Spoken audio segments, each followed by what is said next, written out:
So, welcome to the program, the Australian DJ Legends. I've got a friend of mine who we have worked together in the scene in Sydney.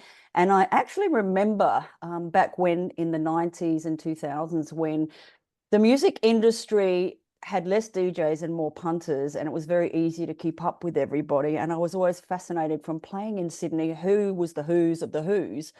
You were the breakthrough winner in 2011 Sydney Mardi Gras competition. How long were you slogging it out before then? And that was a great leg up because it took me 10 years of submitting to get Yeah, into that. And it wasn't an easy feat. So having that DJ competition must have been great. And what was your career just before that? yeah. Well, firstly, thanks for having me, and it's great to be a part of the Legends. Well, I think legend status is at least 10 years, at least, right? Yeah. So, in answer to your question, I was a bedroom DJ for probably about 4 or 5 years prior to. I was DJing at a couple of bars around Darling Harbour and North Sydney prior to even contemplating exploring the LGBT scene. Mm. So I wasn't going out on Oxford Street. I don't even think I had fully come out myself yet, to be Mm. honest. So um, yeah, I was just really testing the waters, and it was something that DJing was something that was always in the back of my mind. I had the first time I went to it, walked into a nightclub and saw DJs live, just actually playing in front of me. I was just fascinated by the whole concept of it and the way that they were able to control a crowd, both emotionally, physically. And that just set something alight in me that I was like, hell, I want to do that as well. So um, it took me another probably 9 years before I even made the attempt to explore buying decks or trying it out. And then, yeah, one thing led to another, and I took a stab in the dark. And yeah, I don't know how I won it, but Did you I think did. And did it you was, think the confidence thing, because I found it too. I struggled with buying equipment. I was never really sure whether or not I wanted to continue to do this because being a female, and I'm not going to diss and play the poor female thing, but being a yeah. female in this industry is quite difficult and there's not always a decent leg up, I and you kind of got to really make sure you're going to do what you got. You're going to invest into turntables, you're going to buy a mixer, you're going to do all these things. Yeah, Mm. it didn't even cross my mind at that time. I really just wanted to learn how to play and do something for myself. It wasn't even about, I didn't even think about even when I first bought my decks, it was more about something for me, not Mm. necessarily for wanting to play live. And Mm. I had run into this guy who's like, yeah, you need to get out into the scene. And he had he had introduced me to a couple of different people, and it was really down the trance scene, which was not really more about house music and vocals. Um, and yeah, I never it never really even crossed my mind to even play live, to be Yeah, right. honest. Yeah. So and then it just evolved over time, and one thing led to another, and I had first started submitting my like CDs back then to Slide, Yeah. and they were the ones that gave me the leg up to start playing in the queer clubs. And next thing you know, I won the Mardi Gras DJ competition, and Awesome. yeah, it just kind of evolved from there. The rest is history, as they say. It Pretty was much. Slide where you did your eventually started doing your nights there, wasn't it? Yeah, Because that's where I yeah. think I played when I came over. Yeah. Slide was really the launching pad for me, and I'm really grateful for the opportunities that they gave me, and it helped me to explore my own sound a little bit more. And as I became the resident there, both for their corporate events and also having Chick there as well, Mm. it allowed me to then step into other venues. And I established a residency at Arc. I had a residency at the Columbian, and really started making my foothold on Oxford Street. This question comes to me often. Who was the DJs that you aspired to? Was there anyone that you really, really looked up to and you really, because it's a hard question because when I was DJing, it was just no one really. It was just our locals.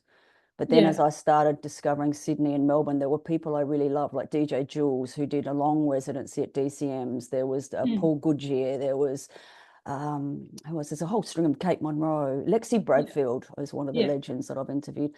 Who did you follow, or who did you aspire to? DJ Sveta. Yeah, Yeah. I think my experience when I first landed in the industry, uh, I didn't I didn't feel like I got a lot of support from the DJs mm, at the time. agreed. Um, Sveta was probably one of two, Sandy Hot Rod as well. Sandy, yeah, she was great. It's good value.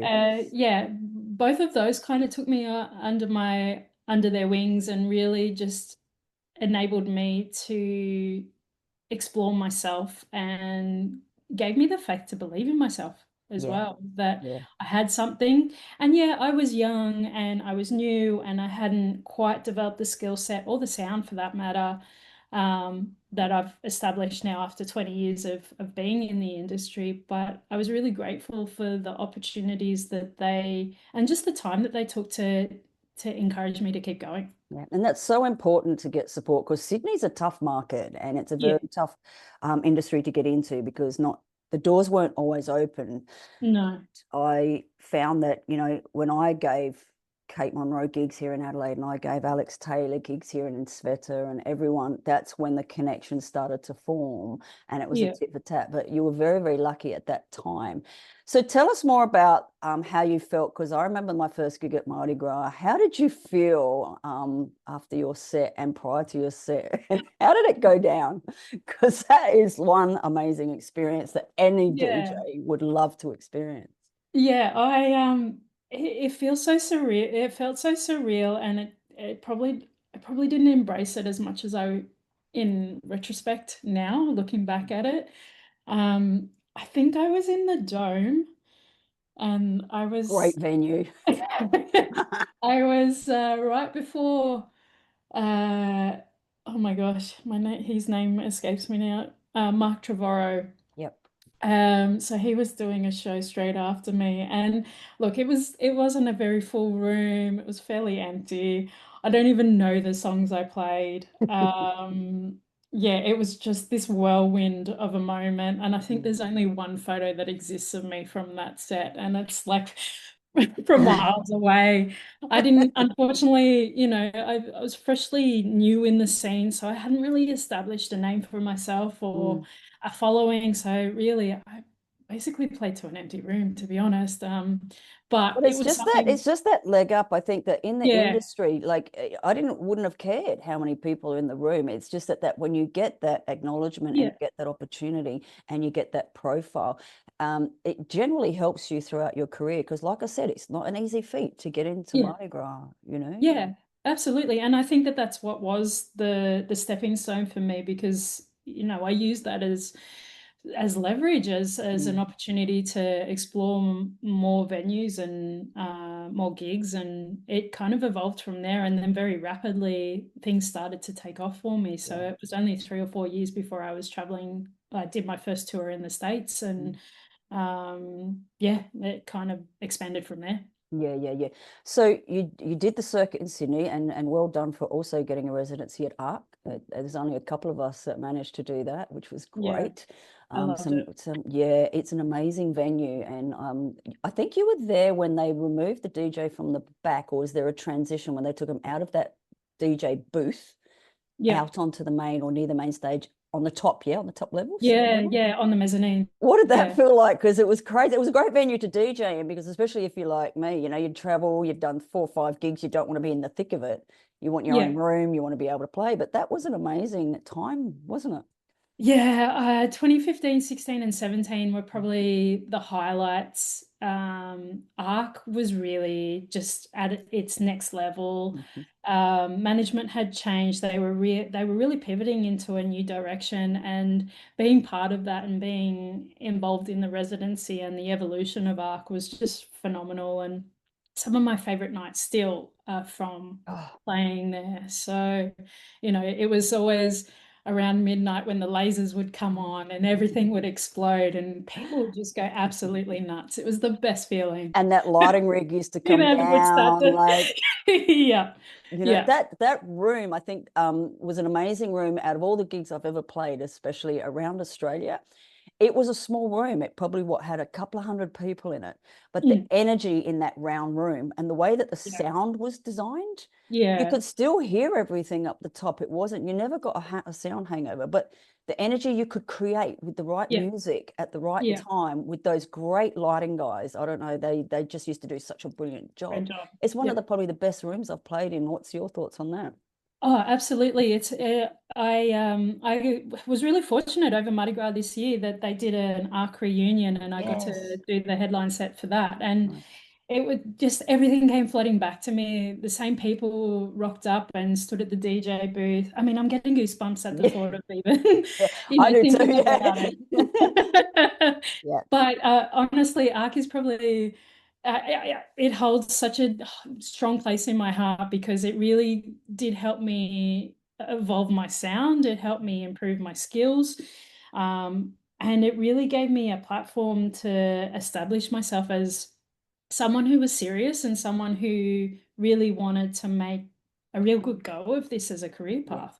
Because there was a lot of DJs, you know, back then that did take it seriously and it was a full-time job, full-time career. Yeah. Let's talk about how you developed your sound because in the days that I was there, I was always brought in for trance music and there was a phase there where the drug of choice changed and it went from MDMA and ecstasy, and I'm going to talk about drugs because it has a lot to do with the culture, Mm, into more dangerous drugs like G. mm, And yeah. people were dropping. So they canned trance completely and they asked me to play house. So when you came along, I Yeah. guess a lot of the Sydney scene was really playing a lot of house, a lot of vocal house and going back to its grassroots. Mm, yeah. Yeah. When I first started, I really didn't understand. I learned no, when I did start, it was really around just trying to play stuff that I really enjoyed Yep. to listen to, and it was very vocal house. Mhm. Um, Around the time when I was the resident at ARC, I started to explore more variations of house music. So I dabbled in tech house. Yeah. I dabbled in what would have been Melbourne Bounce at the time. Mhm. Um, and just played around with different sounds that kind of aligned. I'm a straight edge DJ. I've never touched drugs in my life. Yep. It I has a just lot to have do with the never culture, needed. though. Yeah, it had a lot Yeah, to do with the crowds, and I noticed crowd yeah, shifts a lot around that time that you were playing. And I remember Mardi Gras making that massive shift as well. And you yeah, know, the house was predominantly what it yeah, was, and the culture did change, as well as you know the factors of young kids, the new generation, yeah, what the existing generation. So you were kind of at that cusp where it was changing over, yeah. and it probably did the way that people were reacting to your music, did that also help you shift towards the change? I mean, you had, we all have a style that we love, but Yeah. sometimes when you have a residency, you can experiment with people and move them forward. Yeah, and that's exactly right. So when even though that the drugs were changing, I was kind of staying aligned with that in a really strange way. So I could see how they were reacting to the music that I was playing and trying to push that limit a little bit more. Mhm. So it was almost like I was making them high in a really strange way. Um, And I think that's and important as a DJ that doesn't take drugs or get drunk, is if I can give anyone some advice, is what you're talking about, yeah, is stay focused on what's going on. yeah, Remember the songs, remember the peaks, remember the vocal, remember what they're doing, because that in itself will give the audience an experience. And that's what you were doing. You were doing yeah, your yeah. homework. Mm. Yeah, exactly. And I think that that's what helped me establish myself even stronger and also really deviate down the path of tech house, which is what I predominantly play now. Um, and knowing full well of how to read a crowd and how to engage when you know yourself that you're not drinking, you're not taking drugs, but pretty much majority of the others are. So it's trying to find that connection and I have enough of an understanding of what having been in the industry for as long as I have of of seeing what each drug might do to a human being, but being able to emulate that through the sound and the music that I was putting out there. So let's talk about yeah, the progression into tech house, because it's very big. There's and I guess there's a global shift in music, tech house and techno and tech sounds. I recently had the privilege of working for Thick and Juicy, and it was very interesting going from the very girly type music into something deeper and harder. And it was really refreshing to play to these boys. And I don't know about you, but I love the gay boy market. I really do. Yeah. They are up for anything generally, Yeah. and they love to get taken on journeys. Yeah. So let's talk about the tech sound, because we're going to talk about your new productions and breaking into that market, because I know it's been a hard slog. Mhm. But the homework you've done on the dance floors and the DJ circuit, you're now Yeah. moving into production. Yeah. Your recent release is Yeah. out, and you've had some good feedback, which is great. Talk Yeah. about your transition into tech house, I guess, and how that's radiating on your dance floors. Yeah, it kind of came naturally, really. I think for being as in the industry as long as I have, I think it's also an evolution of maturity, and as you kind of find yourself in the music as well and where I want to go. I mean, I love house music and I'm a huge fan of Defected and Glitterbox. And you know, my goal one day is to be signed by Defected. It'd be nice, wouldn't Um, it? It's a good dream to have and a good goal. You have to aim absolutely. high, kiddo. Have to aim high. Did you find that with your audiences sometimes, and especially now in the massive, I guess, upload of music and the amount of time it takes to find new music, find good music, it's frustrating when you're on a dance floor, you know what they want, but you just can't find it. So moving into production is a natural progression for you, right? You want to be Yeah. able to take the wheel a little bit more and drive it from your own point of view. Yeah, yeah. So for me, really, it's about building that connection with the crowd. And so I wanted to explore creating music for myself that would do that. And production just felt like a natural progression in terms of longevity in my career, but also in terms of trying to build something, trying to take that next step and Yep, empowering myself and owning that identity that I had established. yep. So that's kind of why and it wasn't an easy thing. Music theory, while I have learnt music all the way through my childhood, it didn't come naturally for me to open up Ableton and to start Oh, producing. it's Um, one of the hardest things to have confidence to do that. yeah, I worked years with other people, and I didn't realize how much I'd taken in. yeah, And yet I really thank the universe and the people that are developing programs that are making it easier for us to access and create. yeah, Mm. absolutely. And So you know, I still haven't reached my peak yet. I'm well on, you know, I'm same here. still But still exploring it, but you know, having the guts to do it is the first step, yeah, and putting yourself out there. yeah. Because as you know, you feel like you're putting yourself out there again for the very first time. Yeah, yeah, it's a frightening experience. And even my very first release, um, you know, it was part of my heart and my soul, and it's a part of me. And um, I was really scared as to how it was going to be received. And nothing compares. I'm really grateful for is really took off for me. I've had, you know, over 50,000 streams on Spotify, and for someone like myself who, you know, do I, don't I? That's huge for me. And it's enabled me to be able to tour overseas and do some really massive events in Europe. And also to take that then future leap or now leap of living over here. So um, yeah, I'm excited to explore more of my sound, and really even You See Me is just a starting point for me. And I've got so much more to say and so much more to do from a production point of view. So I think that that's just going to naturally evolve into something that is further aligned to who I am. And as you know, it takes, you know, at least a decade to really establish yourself as a DJ, and probably as a Yeah. producer is the next 10 years. So let's talk about movement. And I know that there's been quite a few DJs that I know that have moved capital cities, and they've gone from capital cities over to overseas. Mm. How important is that? Because you moved from Sydney, Mm-hmm. and I kind of felt you outgrew Sydney, then you moved to Melbourne. Yep. How was the Melbourne scene compared to Sydney? It was, Starting afresh is hard. yeah, I mean, for every place that I've moved to, it takes time. Mhm. It because there's already an established scene there. There's already established DJs there. So um, moving from Sydney to Melbourne, I had been traveling backwards and forwards to Melbourne for a number of years. I had, before moving down, I had done Midsummer tea dance a couple of times. So had already established a small kind of contingent that were following me around. And it, and also building confidence to put myself out there as well. So that took a little bit of time. Um, Probably after 6 months, I was starting to build some momentum as well. My focus had changed a little bit due to personal reasons. And that probably stopped me from diving deeper in, if you will. Yeah. So yeah.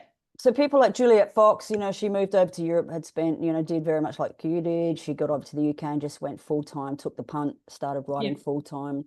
You've Yeah. moved overseas now. Yep. That's the next transition for Yeah. DJ Jour. How is that Mhm. going? It's exciting, It's really. Yeah. Yeah, it's exciting. It's difficult. I mean, it's a very saturated market. Every second person is a DJ, and everybody wants to play in the same places. So, my experience with moving from Sydney to Melbourne is really no different to moving overseas. It's just a larger, more expansive. Like a hop, skip, and a jump. You practiced it already, and then you go, oh, how hard can this be? Yeah, exactly. Yeah. I it is a very different scene over there. It's very house heavy. I mean, for the style of music that I play, it's very house heavy. So I enjoy it. I must admit, I do enjoy it more than I do being in Australia in terms of the music. I feel like there is a little bit more education and opportunity to play just standard house music. So stuff that people don't hear on the radio, and that I like. Yeah. That interests me. And so it's nice to be able to explore, artists that you wouldn't ordinarily hear on the radio, or, the Whitney, Britney, and Spice Girls. Madonna. Um, Yeah. so I do feel like they listen differently, and I think that raises the bar for me and sharpens my ability and my craft a little bit more as well. Yeah. But it hasn't been an easy feat, No. and I'm still building. I'm really excited to head back there at the end of the month. I've got a few gigs lined up in Ibiza and in Spain. So yeah, we'll see what happens and what the Let's summer talk brings. about Ibiza. I mean, I'd never traveled overseas, which is one of probably my biggest downfalls. Mhm. But everyone raves about Ibiza. So, what was your time like there, and how cool is that place? I I'm in love with the island. I think the whole It, population of the DJ world is. I think I'm in love with the island. This will be my fourth or fifth year of heading back there. It's something very spiritual and special about the place.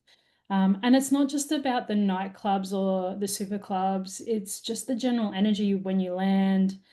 Um, it's the people there too. You know that they're there for the yeah, right purpose. And I guess the hardest thing as a DJ is finding a place where you can go and you know that everyone is in there for the like. It's the closest thing as having everyone on the same pill yeah, at the same time. And yeah. you walk in and there's this feeling. Yeah, Yeah, yeah. yeah, yeah. When you walk into any club or beach club or bar or cafe, it is the same feeling, and there's something uniquely spiritual. And the reason why I DJ is because I want to build that connection and build that energy with the crowd and myself through music. And you feel that doesn't matter what time of day it is on the island. So there's music going all the time. Wherever you turn, there's a DJ wherever you turn. Mm. And it's And while it might be tech house or techno or trance or deep house or tropical house or poolside or just, defected style house, it doesn't really matter, but everybody is feeling that same feeling. Yeah. And I think that it's also a great network opportunity as well. In order to make it big, I don't think a lot of kids realize that you've got to get in the thick of it. You've got to go and meet people. You've got to Yeah. make an effort. It must be who's the most famous connection or most amazing connection you've had when you've been over in Ibiza? Have you bumped Uh, into anyone? Has yeah, someone come yeah. to a gig that you've seen or Yeah, Sam Divine is probably the highlight. yeah, right. Uh, um, yeah, I've met her a few times. Yeah. And for me, between her and James Hype, they're probably the two Oh, epitomes for James. me. Yeah. Do you know what I love about, I don't know, I don't really know Sam Divine. You could probably talk on behalf of her. But James Hype, what I love about him is he's not perfect. He's perfectly imperfect. Yeah.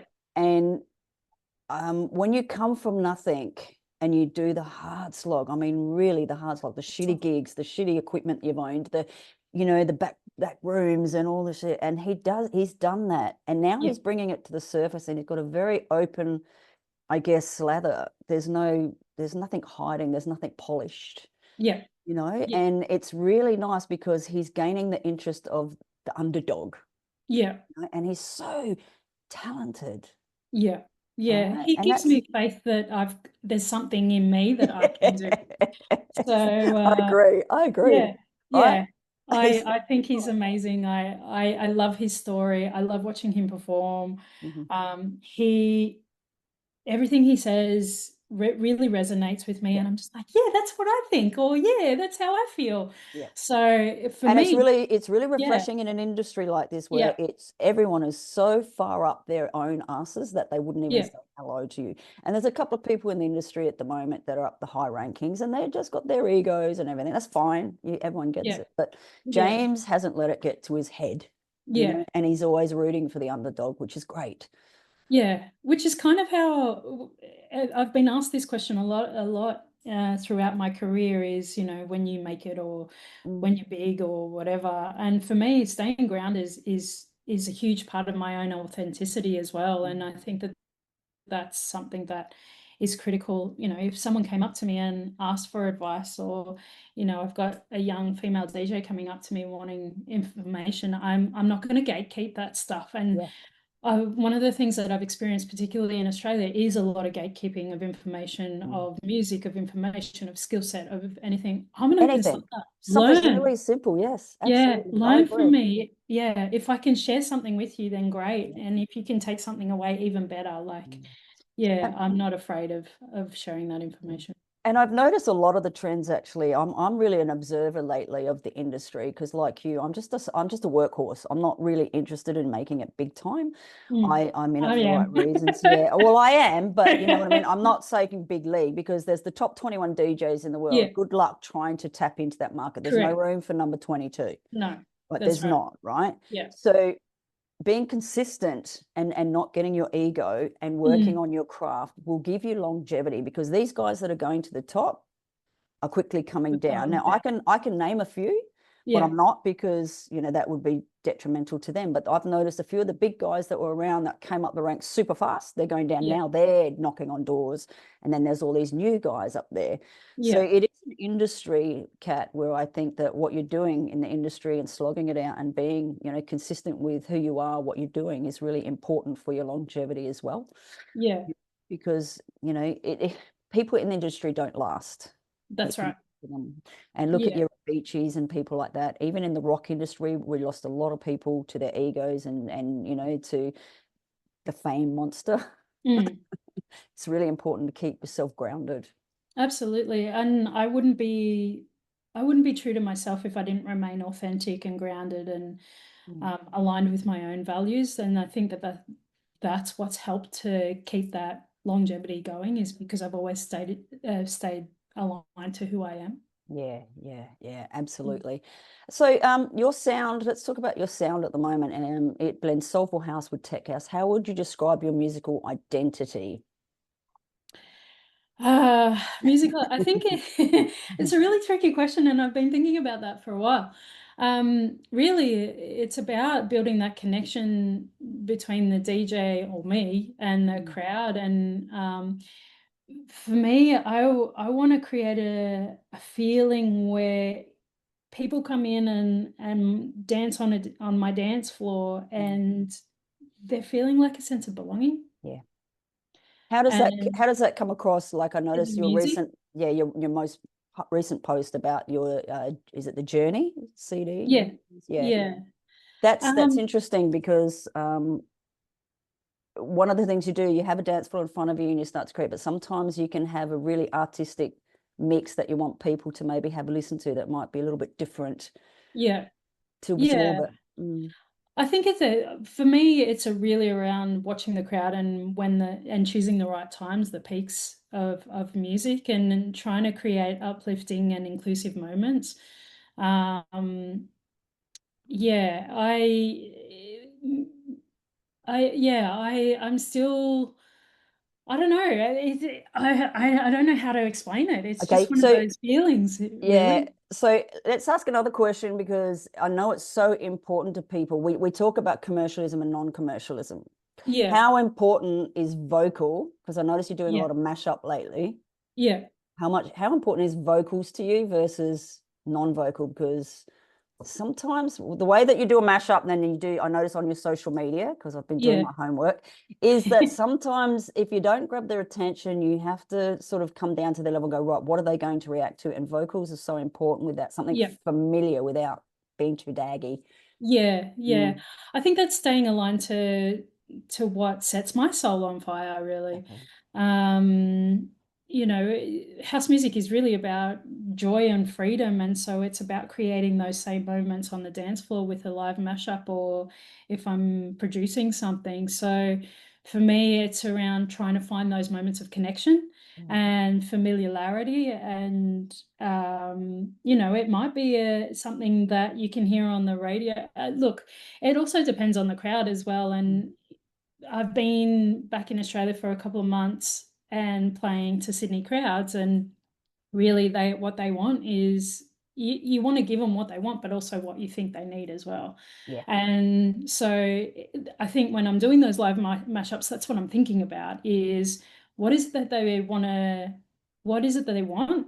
Something vocal, something familiar, but what is it that they need? And that's where the instrumental comes in. So I'm choosing something that might be a little bit more drivey, or it has a bit more of a tech house bounce to it. So that's where my mind is going, is giving the music, the harmony, lay it over the top of something familiar, so it feels like that there's that connection. Absolutely, and it's one of the DJ tricks that have been known for years, and it's a very very good way of educating them without educating them. Like Correct. getting them in there. So Yeah. let's have your spin on audiences. Obviously, you're still playing quite regularly, Mm. and the mobile phone issue. How's that overseas and in Ibiza? And because I find it's the worst distraction in the history of our industry. Yeah. It's a funny thing. I went to 2 years ago. I went to a club in London, and it was a no phones, and that was my first experience of I no phone remember that. I remember policy. you doing the post, and you were Yeah, so excited. I was, and it was a fantastic experience. And yeah, Ibiza last year was probably, there was less stringencies around it. So when I had gone to the club in London, they was putting stickers over phones and doing all sorts of things to limit use of cameras. Ibiza less so, and I think that that's evolving this year. I'm aware of quite a number of events that have got a no phone Yeah, policy. It's nice. It's nice to go back to those times where phones weren't around and you were just really immersed in the music and connection. And for me, that perfectly aligns with my vision and my mission. There are also moments for me when when I capture, and I'm guilty of it, of capturing a moment that you want to remember for the yep, future. yep, um, or kind of revisit over and over. Oh, I remember that time when, and just feel that same feeling yeah, again. So I'm in two minds with it, yeah, and I think it just depends on not constantly having your phone open. and enabling yourself to be able to feel the music and feel that connection and that uniformity. Yeah. But also, I think it's okay to capture Yeah. it occasionally. I think it's one of those things where I guess where people came out to clubs, especially in the gay community. I love my history with the gay community because it was a place where you'd actually go to escape. You'd Yeah. go there like you go to church. It was a spiritual experience. And Yeah. I'm hoping for the future that this next generation and our generation do start putting their phones down and start realizing it, that this is your escape from that reality. This is your escape to not worry about what's going on Yeah. outside, because there's so much noise on those things. There's nothing really on there to give you any, I guess, value Yeah. or any sort of togetherness. I think the dance floor is probably about the only place left that we have where people come together no matter what. It's Right. interesting you say that, because the flip side of that is, as a DJ who is trying to explore and build a brand, it's critical to film everything that you do. Mm-hmm. And that's where the element of social media comes in. Mm-hmm. So But it's it's different if a DJ is recording it to the do you audience. think though? In a way, like if you had a camera, let's say in your DJ booth or whatever, Mm, doing your recording your social media, or having someone else record it for you, which I know a lot of DJs like James Hype and things, they have their crews, which it's yeah, like you can afford it. But I think that with the crowd, I think that being able to create that environment where people do yeah, come together, where they look across the room and there's a dirty beat and they're just smiling, like that's, yeah, I guess, togetherness. yeah, And I agree with you, like social media and connection and all the work we do with cameras is really important. yeah. But I guess that, bringing people together and getting them to tune in. Because Mm, someone asked me that question to say, do you still enjoy DJing? I said, when I get to play and when people are tuned in, yeah, absolutely yes. yeah, But when you're in a room where everyone's on a phone and they're more interested in what's going on in their phone or their selfies, I yeah. think that's what's That's where you crushing the lose it. industry. Yeah, Yeah, yeah. And that can be absolutely. really difficult because Mm, we've been at those gigs where you can't do it. And kids these days spend a lot of time on social media. And it's a yeah, global problem. It's a global problem where we're not, you can't even connect with my teenager. yeah, She's in this world that doesn't really exist in the real world. yeah. So let's talk about some more things about where you see yourself going from here. What's the biggest goal at the moment? Mhm. Obviously moving forward with production. Yeah. Production wise, I think my sound will continue to Evolve. become more intentional. Yeah. And I'll, like I said, You See Me, which came out 2 weeks ago, that's really just a stepping stone for further evolution and really aligning to who I am and where I want to go. So yeah, I'm hoping to explore more sounds. I'm hoping to make a foothold with my production and um, you The know, big time with a hit, right? sorry. Crack the big time with at least one hit in your career. I think Well, I you think know, it's like that's enough. everybody, right? In Yeah, life, yeah, everybody gets their moment of fame, but in a yeah, DJ world, everybody gets that one gig yeah. or that one hit song. Let's That's talk it. about the new single. The name of the Yeah. song is You See Me. And You See Me. Where can people find that? You can find that on all your streaming platforms, or you can buy it on Beatport. Yeah. Yeah, yeah. Hmm. That transition into Beatport, like what an amazing pool to be in. Yeah. It's one of those things that every DJ wants. Yeah. How's it going on Beatport? Is it? It's slow. Like Yeah, there's a lot of I competition. there's a lot of competition, and that's okay. One of those things is going to take time. I've been really fortunate though that I've had huge support from some A-list DJs. Awesome. So Sam Devine's picked it up. Claptone's picked it up. So we'll see what happens, and Yeah, it's still early days, and I'll continue to keep pushing it, and yeah, hopefully it gets a further reach. yeah. Let's talk about something tongue in cheek. What's your best Mhm. DJ moment, and what was your worst DJ moment? Like Best I'm DJ talking moment. something that really you've remembered, like Yeah, something that's really stuck with you. yeah. Okay. Best DJ moment would have to be 2023. I had two. I was DJing at in Torremolinos in Spain. Yep.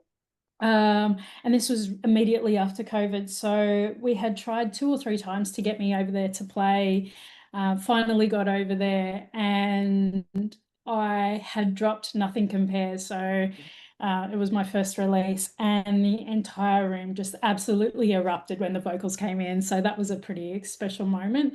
Did you get the chills? Because that is Yeah, really like that is yeah, something that is a personal thing that doesn't warrant any other, I guess, outside, you know, outside thanks, like once yeah, you do that, you go, this is where it's at, right? No yeah. label, no other people. This is mine. This is my moment. Yeah, yeah. Yeah. And the other moment was playing Ibiza Pride in that same year. Do And Ibiza do Pride? yeah, that was their 10-year anniversary, bless them. I'm back there again this year, which I'm super excited about. It's a great community event. It draws huge crowds because it's all free and it's all Mm, outside. So mm, I was DJing on San Antonio Beach, and yeah, even that moment and just seeing this sea of yeah. people are just absolutely going bonkers to my music. So Oh. that was pretty special. Worst moment has to be when I was playing for you can cut this out if you want. Uh, was playing for girls' parties back in Sydney, Yeah. and just the eye rolls that I used to get. I agree. Like, I did do a couple of gigs over there in Sydney as my first gigs. And Mm, like I said, at the height of Sydney, as a probably when I was around, when I was in my yeah. 30s, everyone was there. Just before the women's scene started getting into R&B. Mm, But before that, they got into anything. Like you could throw yeah. anything down their throats and they were loving Yeah. it. But I quickly learned after doing more and more female gigs that it was just, I don't know, it was a bad energy. Yeah. Um, there was too much female energy, too much arrogance. Yeah. And I even got told off for playing songs that weren't written or sung by women. Wow. That's happened to me too. Yeah. Yeah. And I think that one of the dangers, and I don't know, I mean, like you said, I'm not sure. When you said you started in the gay community, it wasn't something that you thought you were going to be doing. But back when in the gay community, people were a little bit more community orientated. Yeah. They weren't such separatists. Yeah. But now I think that community has gone out of that, and there's all these separate groups, and they're all down on each other. And it's kind of created this wedge Yeah. of, I guess, it's hard to explain. Is the gay community in England the same or in I Spain? know. Like, because if you look at it, it's so disbanded, and I've noticed it's gone very underground again. So Yeah. let's talk about Melbourne. I know that the Melbourne, the Laird and Thick and Juicy and all those really Mm, underground parties are cranking at the moment. But yeah. there's not any real good community clubs where you go to the one space like your Arc or your Mars Bar in Adelaide. Yeah. Well, I was a resident for Puff Duff while I was in Melbourne, and also Yeah. Circuit as well. And Can I ask, Circuit, is just before we go, is Poof Doof was a monthly thing or a weekly thing or? weekly thing. Yeah, Yeah. right. Okay. Yep. Yeah, Cool. yeah, yeah. So between Circuit and Puff Duff, yeah, it catered to a younger crowd. Yeah. Um, Less so Circuit and more so Puff Duff, but it really did start bringing, it did focus on the music. Yeah. Um, and I think I think there will be a culture shift with the younger generation. I think they're now more inclined to want to merge and even merge with the straight crowd. Mm. I don't I think that the generation that you and I have been in from an LGBT, I think that separatism is not going to exist for much longer. Yeah, I agree. And they may very well stay in their separatist mindset, but it means that there's not going to be opportunities for them, because I do believe that the younger generation, which I'm excited about, Yeah. are going to start coming together, and it's going to be more of that collective, which I think is a good thing, and where the scene needs to go, because it's not sustainable the way it is at the Mm. moment. I totally agree with you that the younger generation, even our teenage daughter, talking about gays, lesbians, two mums, whatever, is just a non-issue. She knows the Yeah, letters more than I do. Yeah. Like it's just one of those things. And Mary's Poppins, even though it's not my cup of tea, here in Yeah. Adelaide, if you go there, you wouldn't know Yeah. it was a gay club except for the drag queens and the very high-end gay boys. Apart Yeah. from that, everyone's pretty and everyone's pashing everybody and no one Yeah. gives a rat's. Very fluid. Yeah. And it's very forward. And that's what I've found with places like Ibiza and England and places like that. I feel like this mini scene's going back to where it all started. And Yeah. these people will create that Yeah. new generation and they will start turning off their phones because at some point they're going to get bored of Yeah. phones and stuff. And Yeah. that's really exciting. As a DJ, do you think it's that important to not give up, especially if you've been in the industry a long time, that there's always this recycle of a new generation and you've got to tap into that? Absolutely, Yeah. absolutely. I think that to have the longevity, you need to evolve. You can't be doing the same thing over and over and what you're playing. And that's probably the experience I had having been away from Sydney for so long and now coming back. I am seeing a lot of DJs still playing the same music they were playing 10 years ago, and there's been no evolution. One of the venue managers came up to me and said, "We always know when you're playing because you're playing something that's completely different, and but it's beautiful and it's unique and it's attracting more energy and it's very different." And to me, that just seems like a natural thing you do as you get to explore different genres and sounds, and the music that's coming out of the UK and the music that's coming out of Europe. It's natural to evolve, and I think that's important. And I think it's really important for you. And if this is my advice for you, is one thing I notice when people used to say, you should move to Sydney, Josh, you should move to Melbourne. I say, no, because then I don't sound different. And Yeah, people would expect the same music yeah, week. There comes a time where you become stale and you become a part correct. of that. And I Yeah, think for you, the strength will lie in going back overseas, doing your thing, and then coming back to Sydney and blowing everyone away because they're going to expect that from you. And that's a yeah, really important part of your growth as a DJ, correct. and your power as a Yeah, DJ. Because yeah, when they know you come back, the crowd will get excited because they know, oh, Kat's coming back. She's going to have a bag of new tricks. yeah, You know what I yeah, mean? And that, yeah. And that's probably the reason why I've moved from Sydney to Melbourne, Melbourne to overseas as well, is to yeah, explore and evolve as well. yeah, So yeah. because I don't want to get stagnant. I want a long life in this and I want a career in this. So Mhm. yeah, Yeah. yeah. Well, I'm going to start wrapping it up because I've really enjoyed your conversations today and I would love to catch up with you again later down the track. Well done on everything that you've achieved so far. I Thank you. know that you've got longevity in the business because you've got your head switched on, you got your finger on the pulse. It's just up to the industry to support you. I think one of Yeah. the most frustrating things at the moment, yeah, is the sheer amount of DJs and the sheer amount Correct. of music that's going up on a day-to-day basis. And Yeah. I do believe, like everything in life is, and I did a post about this yesterday, is there's the karma bus, Mm. and you have to stay in line long enough to get to the front, Yeah. and you have to be strong and consistent, but you also have to wait for opportunities while you're in there. So congratulations on everything. I can't Thank wait you. to see where this eventuates, and Yep. we'll catch up with you again. So Mhm. again, how can people find you? I'm on all social media at DJ Du Jour. Yeah, you'll find me, and yeah, I look forward to seeing you on the dance floor soon. We'll put some links down below in this video. Thank you very much, Kat, and good luck on your trip back home. And everyone who wants to get in contact with DJ Du Jour, you can find the links below.